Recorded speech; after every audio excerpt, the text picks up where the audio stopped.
বন্ধুরা, কেমন আছো সবাই? মামনি রূপকথা নতুন একটা ব্লগে তোমাদের সবাইকে স্বাগত। আজকেও ছাদে চলে এসেছি। আজকে ছাদ দেখেই আমার ভিডিওটা শুরু করছি। আশা করি তোমাদের সবার ভালো লাগবে। দেখো ছাদে চলে এসেছি, এসে সব গাছে জল দিলাম। সকালেও জল দিতে হবে, সন্ধ্যেও জল দিতে হবে, নাহলে গাছ এখন মরে যাচ্ছে জানো তো। আমি ছিলাম না 4-5 দিন, বড় মেয়ে একবেলা জল দিয়েছে, তো গাছগুলো একদম ঝলসে গেছিলো। আবার দেখো নিজের রূপে ফিরে এলো, কত ফুল ফুটেছে দেখো, বুঝেছো। অসময়েও দেখো, এখন তো গোলাপের সময় না, তাও কত বড় বড় গোলাপ ফুটছে। যতদিন ফোটে তারপরে তো আর ফুটবে না, ছোটো ছোটোই ফুটবে। আর দেখো কুমড়ো গাছটা কী সুন্দর হয়েছিল, তোমাদের দেখিয়েছিলাম।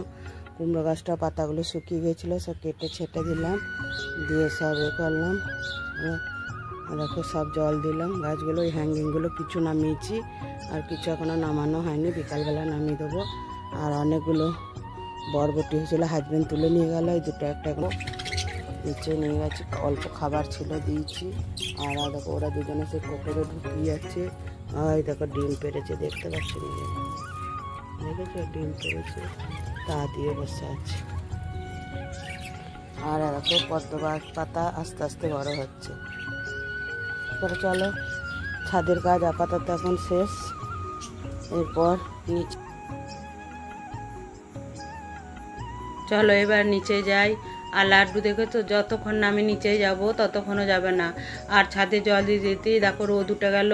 ওই জন্যে আমি সকাল সকাল এসে ছাদে জলটা নিয়ে, আর ঠাকুর ঘরটা আমার পুরো পরিষ্কার হয়ে গেছে। আমি ঠাকুর ঘর মুছে দেখো ফুল তুলে, আজকে স্থলপদ্ম ফুল ফুটেছে একটা, দেখেছো। এখন এই বাসন্তী পুজো আসছে না, ওই জন্য এখন স্থলপদ্ম ফুল ফুটবে। দিয়ে তারপরে আমি দেখো এই বাসন কটা নিয়ে, কাল রাত্রেবেলা আমি সমস্ত বাসন ধুয়ে রেখেছি নিচে। আজকে এই কটা প্রদীপটা ধূপদানিটা নিয়ে যাচ্ছি, নিয়ে এটাকে ধুয়ে নেবো। আর ছাদের দরজা বন্ধ করব না, ঠাকুর ঘরের দরজাটাই বন্ধ করে দিলাম। কারণ ছাদের দরজা এখন আর বন্ধ, সকালে দেখবো বন্ধ করি না, একটু পরে নয়, এখনও 2 ঘন্টা পরেই বোধহয় কাজে আসবে। আর লাড্ডু মাঝে মাঝে ওপরে আসে, এসে হিসুপটি করে, ওই জন্য ছাদের দরজাটা এখন আর বন্ধ করি না, সেই দুপুরবেলায় আবার বন্ধ করে দিই। দিয়ে চলো এবার মাছগুলোকে এখনও খেতে দেওয়া হয় নাই, মাছগুলোকে খাবার দেব। দিয়ে তারপরে তোমার ঠাকুরের বাসন ধোবো, তারপরে তোমার এই ডাইনিংটা ঝাঁট দেবো। দিয়ে তারপরে চা করব, চা করে ব্রাশ করে চাটা খাবো। কারণ সকালে এখনও চাটা খাওয়া হয়নি, তবে লেবু জলটা তো আগে খাই, তারপরে চাটা খাবো। খেয়ে তারপরে তোমার আরও যা কাজকর্ম করবো। আর দেখো কাল রাত্রেবেলা সব পরিষ্কার করে রেখেছি। আর এই ছোট পেঁয়াজটা আমার গাছে হয়েছিল, হাজবেন্ড একটা তুলে দেখলো যে এখনও ভালো হয়নি, ওই জন্য বললো এখন আর তুলবো না, 2 দিন পরে তুলবো। আর এখানে দেখো শাকগুলো কি সুন্দর হয়েছে। আর দেখো ছাদে কয়েকটা বরবটি হয়েছিল, আর এই যে টমেটোটা ছিঁড়ে নিয়ে এসছে হাজবেন্ড। হ্যাঁ, আর বেশি তো রাখা যাবে না, তাহলেই তো বান্দর এসে সব খেয়ে নিয়ে পালিয়ে যাবে। আর ওই যে কাঁটাটা তোমাদের দেখালাম, ওইটা চাল মেপার জন্যে নিয়ে এসেছি, ওটা চালের টিনে রেখে দেবো, মানে চাল যেখানে আছে সেই জারে রেখে দেবো। আর তোমাদের এখানে আগেই বললাম না, ঠাকুরের বাসনগুলো কাল রাতে ধুয়ে এখানে উপর করে রেখে দিয়েছি। রাত্রে অনেক কাজ সেরে রাখি জানো তো, যত কাজ সেরে রাখবে তারপরের দিন দেখবে সব কিছু কাজ সময়ে হবে, তাড়াতাড়ি হবে, কোনো ঝামেলা লাগবে না। তারপরে তোমার মানে আস্তে আস্তে কাজগুলো করলেই ধীরে সুস্থই হবে। আর যদি দেখো কোনো কাজ তুমি সেরে রাখবে না, তোমাকে তারপরের দিন সমস্ত কাজ করবে, তখন এত তাড়াতাড়ি লাগে, এত মানে কি বলবো, মানে অস্থিরতা লাগে, তখন মনে হয় কখন সারবো এই কাজগুলো, কখন কি করব, তখন আর ভেবে পাই না জানো তো।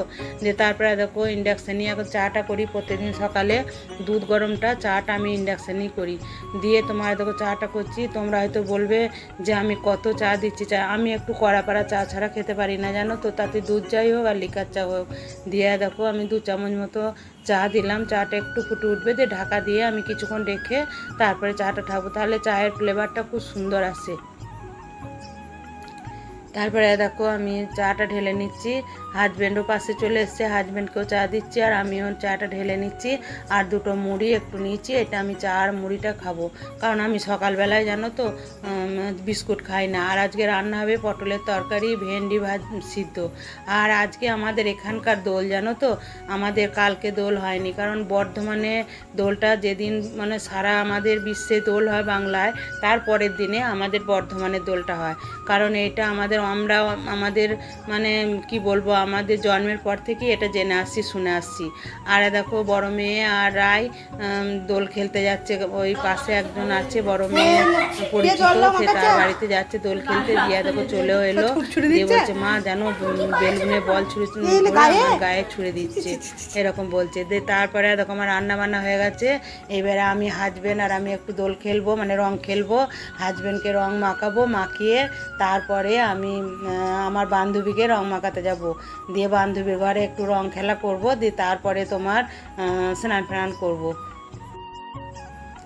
দেখেছো আমি কেমন হাজবেন্ডকে রং মাখাচ্ছি, কিছুতেই রং মাখবে না, বলছে আমি রং মানা। আমি বলছি শুধু খালি গায়ে এসো না, তা বলছে যে না আমার গেঞ্জিতে রং লেগে যাবে, আমি খালি গায়ে রং মাখবো, তোমরা যেন কিছু মনে করো না। ও এরকমই জানো তো, কিন্তু আগে একদম রং মাখতো না। যেদিন এই রং খেলা পরের দিনে হতো, সেদিন অফিসে গেলেই তো সবাই রং মাখাতো, সেদিন আর অফিস যেত না।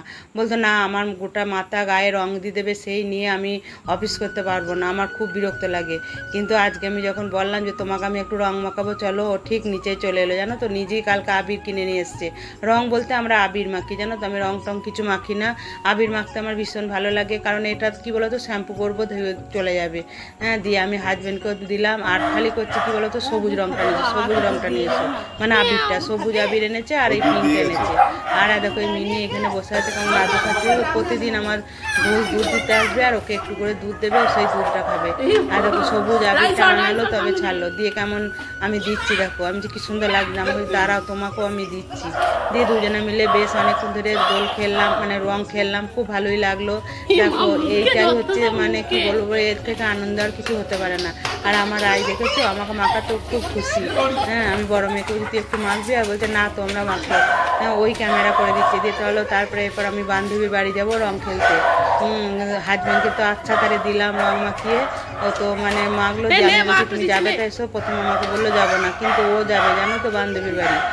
কারণ আমাদের যখন এই জায়গায় আমরা বাড়ি করি না, তখন ওই বান্ধবী, আমি প্রথমে করেছিলাম, আমার বাড়ি করা 2 বছর পর ও বাড়ি করেছিল। এই বাড়িগুলো একটা কিচ্ছু ছিল না, পুরো মাঠ ছিল জানো তো। এই দেখো এইটা আমার বান্ধবীর বাড়ি, এই যে বড় গেটটা দেখছো, এটা আমার বান্ধবীর বাড়ি। ওর বাড়িতে রং হচ্ছে এখন, দিয়ে ওর বাড়ি চলে এসেছি। ওর বৌমাকে আমি ফোন করে বললাম আমি রং মাখাতে যাচ্ছি, তখন ওর বৌমা বললো যে কাকিমা আপনি 12টার সময় আসুন। ওই জন্য আমি 12টার সময় দেখো আমার বান্ধবী ও ঘরে রং হচ্ছে তো যেহেতু, ওই জন্য ও এখন একটু ব্যস্ত, তবুও জানো তো আমার সঙ্গে একটু রং খেলবে। আমাদের মানে এই বন্ধুত্বটা তোমরা বিশ্বাস করতে পারবে না, আমাদের 25 বছরের বন্ধুত্ব। আমার ওর সাথে কোনো দিন কোনো ঝগড়া, কোনো অশান্তি, কোনো কিছু নেই। হ্যাঁ, মনোমালিন্য হয়েছে, রাগ হয়েছে, আবার দুজনকেই ফোন করেছি, কিন্তু আমরা বেশিক্ষণ রাগ করে থাকতে পারি না জানো তো। হয় ও ফোন করবে না আমি ফোন করবো, হয়তো 10-12 দিন ও আমাকে ফোন করলো না, আমি ওকে ফোন করলাম না, কিন্তু আবার ওরও যা নাম আমারও চাই না। ওরও নাম মানে মিতা, আমারও নাম মিতা। আর আমরা দুজনা মানে সত্যি কথা বলছি কি, আমরা খুব বন্ধুত্ব। মানে আমরা যেটুকু কাজ করি, যেটুকু যাই করি, আমরা একে অপরকে জিজ্ঞেস করে করি, আমরা একে অপরকে মিশে করি। আর ওর ছেলে আজকে ঘরে ছিল, বর্ধমানে বলতো, ও অফিস যায় নাই, দিয়ে বেরিয়ে এলো। ছেলেকেও মাখাতো, ছেলেও খুব ভালো, ছেলের নাম হচ্ছে বাবাই। বাবাই আমি একদম ছোট্টবেলায় আমার বড় মেয়ে আর বাবাই একসাথে মানে তখন খেলা করেছে, খুব ছোট্ট তখন। ও 2 বছরের ছেলে, আমার মেয়েও তখন 2 বছরের। এইটা হচ্ছে বাবাইয়ের বউ, এর নাম হচ্ছে পাপিয়া। আমি পাপিয়াকে ডাকলাম, পাপিয়ার একটু রাগ হয়েছে কি জানি না কেন। দিয়ে পাপিয়াকে তোর কাকু আমি আচ্ছা তারা রং মাখালাম। ও আবার আমাদের পায়ে আবির দিয়ে প্রণাম করলো, খুব ভালো মেয়ে মানে এত মার দিত, এত খুব ভালো মেয়ে আর খুব ঠান্ডা, এত সুন্দর কথা বলবে না তোমাকে, আস্তে করে কথা বলবে। হ্যাঁ, আমাকে খালি মানে ছাদ থেকে দেখা হবে তো তখনই বলবে কাকিমা আসবেন না, আমি সবসময় কি তোমার বাড়ি যাবো, কিন্তু বাড়িতে গেলে খুব ইয়ে করে। দেখো আমার বান্ধবীকে আমি কেমন রং মাখাচ্ছি দেখো, দেখো খুব ভালো লাগছে। এটাই আমার স্মৃতির পাতায় স্মৃতি হয়ে থেকে যাবে, কারণ এর থেকে বড় ভালোবাসা, এর থেকে বড় জিনিস আর কিছু জানাই। আর আমার হাজবেন্ড আবার ওই যে বান্ধবীর বরকে মাখাচ্ছে, দেখো কিরকম। এদের দুজনেরও খুব বন্ধুত্ব জানো তো, খুব বন্ধুত্ব। যখন মানে আগের দিনগুলো ছিল, তখন আমিও দেখো দাদাকে কীরকম রং মাখাচ্ছি, দাদা মাখাচ্ছে। ওর মানে আমার বান্ধবীতে হেসে মরে যাচ্ছে। আমি সব চশমা ফশমা খুলে এসেছি জানো তো, কেন বলো তো, এই রং মাখতে গেলে না চশমা পরে রং মাখা যায় না। দিয়ে আমরা একটু মানে স্টিল ছবিও তুললাম। বান্ধবীর বাড়ি গিয়েছিলাম রং মাখাতে, বান্ধবীর বউ, বান্ধবীর ছেলে, বান্ধবীর বর সবাইকে রং মাখিয়ে, রং মানে আবির মাখিয়ে এলাম, চলে এসেছি। বেশি কিছু মাখিয়ে নেই, ওইটুকুই দিয়ে ওই যে বান্ধবীর সাথে হাঁটতে যাই ওই বান্ধবীর বাড়িতে আরবারও গেছিলো, ওর বউ ছিল না, দিয়ে এবার আবার ওর বউ ছিল, ওর ছেলে সবাই ছিল, একটু রং মাখিয়ে মিষ্টি খেয়ে বাড়ি এলাম। দিয়ে এবার স্নান টান করবো, মানে বেশি ভালো লাগে না জানো তো। আর দেখো কি অবস্থা, এই ধুতে এখন কত সময় লাগবে তার ঠিক নেই। দেখো দেখো আমার মেয়ে কিরকম আমাকে রং মাখিয়ে দিল। দাঁড়া আমিও তোকে দিচ্ছি, দাঁড়া আমিও দিচ্ছি, দাঁড়া। মামুনু দোল খেলা তো আজকে ভালোই হলো। দিয়ে তারপরে দেখো স্নান টান করে তাও আবার রং টং অল্প অল্প লেগে রয়েছে, দেখো ওঠে নাই। তারপরে তোমার স্নান করলাম, দুপুরে লাঞ্চ করলাম, দিয়ে একটু রেস্ট নিচ্ছিলাম। এত টায়ার্ড লাগছে না কি বলবো, আমি রং টং ওই জন্যই খেলি না জানো তো। আর এবারে গরমটা বিভৎস গরম, দোলের দিনে একটু ঠান্ডা থাকে, এবারে কেন এত গরম বুঝতে পারছি না, প্রচণ্ড দোলে এবারে গরম। দিয়ে এই যে আঙুরগুলো নিয়ে এলাম, খাচ্ছি। আঙুরগুলো খুব মিষ্টি জানো তো, ফল আর নেই, ফ্রিজে ভরা থাকে, খেতে আর মনে থাকে না। পেয়ারা এনেছিল কতগুলো, পেয়ারাগুলো নষ্ট হয়ে গেল। তারপরে তোমার বেদানা এনেছিল, বেদানাটা মানে কিছুটা ভালো পাওয়া গেলো, কিছুটা নষ্ট হয়ে গেলো, মানে সময় পাই না জানো। তার এই গরমে তো আর এখন মনেই হয় না, মানে স্নান টান করে কতক্ষণে একটু রেস্ট নেবো, ফ্যানের তলায় থাকবো। আর তোমাদের সঙ্গে কথা বলছি আর ও ফ্যান বন্ধ করে দিচ্ছি, দেখবে নাহলে এত শোঁ শোঁ করে আওয়াজ হবে না, একটা কথা বলতে পারবো না। ঠিক আছে, বেশি কথা বলতে পারবো না। আঙুর কটা খাই, খেয়ে রোদটা কমলে ছাদে যাবো। কালকে ছোটো মেয়ে আসবে সকালেই, একটু ছোটো মেয়ে আসবে, ও শাশুড়ি আসবে সকালবেলাতেই দিতে। ও বিছানাটা পরিষ্কার করি, বাগায় যত সব বেড়াতে গিয়েছিলাম সেই জামা কাপড় টলি ব্যাগ সব ওর বিছানার কথা এখন আছে, ওগুলো সব সরিয়ে বাগিয়ে তারপরে ছাদে যাবো রোদটা কমলে। ঠিক আছে, আমি খেয়ে নিই, তারপরে তোমার সাথে কথা বলবো। দেখো সব কি অবস্থা হয়ে আছে বিছানাটা। চলো এগুলো সব বাগাই গুছাই, দিয়ে তারপরে আবার তোমাদেরকে দেখাচ্ছি। কারণ দেখো শীতের পোশাকগুলো সব পরা আছে, এইগুলো সেদিন গিয়েছিলাম কিছু বার করা হয়েছে, এখন আর দেখো অ্যাটাচিতে কিছু ভরা আছে, ওই ব্যাগে কিছু ভরা আছে, এগুলো সব বাগাই গুছাই, তারপরে তোমাদের দেখাচ্ছি। তারপরে দেখো সমস্ত মানে শীতের জামা কাপড়, মানে শীতের সোয়েটার জ্যাকেট সব আমি এই ট্রলিটার মধ্যে ভরে দিলাম। কারণ এগুলো আমি সব তোমার বেড়াতে যাব বলে আলাদা করে সব গুছিয়েছিলাম। দিয়ে তারপরে আমি আবার পুরী গেলাম যখন, এই ব্যাগটার মধ্যে সব রেখে দিয়ে গেছিলাম। দিয়ে এগুলো সব ভরে দিয়ে সব বাগানো গোছানো হয়ে গেলো, পরিষ্কার করে দিলাম। ওই দেখো সব গামলাতে ভরে রেখে দিয়েছি, একটা একটা করে কাচবো। আর এই ট্রলিটা এই যে এখানে রেখেছি, এই যে ট্রলিটা এখন সব ভরে রেখেছি, তারপর বার করে সব গুছিয়ে রাখবো। জানলাটা খুলে দিলাম, প্রচণ্ড গরম করছে গো, এই বাপরে গরম। এই ধারে জানলাটা খুলবো না, পরে খুলবো, মশা আসবে। এটা এইবার এই ঘরটা গোছানো হয়ে গেল, চলো এবার আমার ঘরটা গোছাই। বুঝলি কি অন্ধকার করে না লাইট জ্বলে। দেখো আমার ঘরে দেখো সব নিয়ে এসে জড়ো করে রেখেছি। আর দেখো ভেলকো লাগানো হচ্ছে, নেট লাগানো হয়ে গেছে, তাহলে মশাটা আসবে না।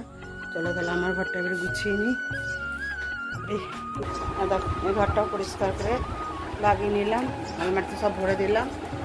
দেখো বাইরেটা দেখো নেট লাগানো হয়ে গেছে, এরকম নেট লাগিয়ে দেওয়া হবে। আর ভেতর দিয়ে কি অন্ধকার দেখো, ডাইনিংটা জানলাগুলো এখনো খোলা হয়নি। আর সব পরিষ্কার। চলো এবার ছাদে যাবো, ছাদে গিয়ে তোমার গাছে তাহলে চলো আমার সব গাছ গোছানো বাগানো হয়ে গেল। এরপর আমি গাছ ছাদে যাব, গাছে জল দেব, তারপরে তোমার নিচে এসে আবার কাপড় চোপড় ছেড়ে বাসি আমি সন্ধে দেবো। তারপরে তোমার আবার সন্ধ্যাবেলায় তো কাজ আছে। তাহলে আজকে ভিডিওটা এই পর্যন্তই। তোমরা ভালো থাকবে, সুস্থ থাকবে। আবার পরের দিনে নতুন একটা ভিডিও নিয়ে তোমাদের কাছে আসছি। আর আমার ভিডিওটা যদি ভালো লাগে অবশ্যই একটা লাইক কমেন্ট শেয়ার করবে। টাটা।